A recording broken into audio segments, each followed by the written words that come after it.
భక్తి హద్దులు దాటిన క్షణం విష్ణువు తన కన్ను అర్పించాడు. ఎలా అంటే భక్తి ప్రాణానికన్నా గొప్పది అంటారు. ఒకసారి విష్ణువు శివుని అనుగ్రహం కోసం 108 నీలకమలాలతో ఘోర తపస్సు చేశాడు. కాని ఆఖరి క్షణంలో ఒక కమలం తక్కువయ్యింది.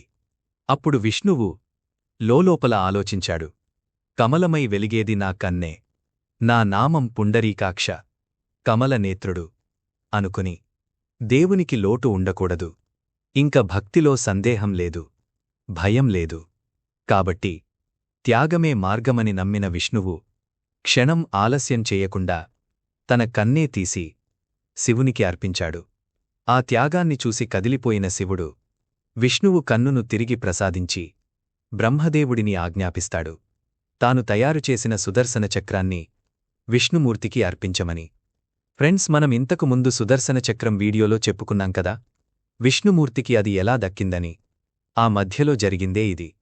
ఎవరైనా మిస్ అయ్యుంటే ఛానల్కి వెళ్ళి చూడండి. అలా శివుడు సుదర్శన చక్రంతో విష్ణువుని ఆశీర్వదించాడు.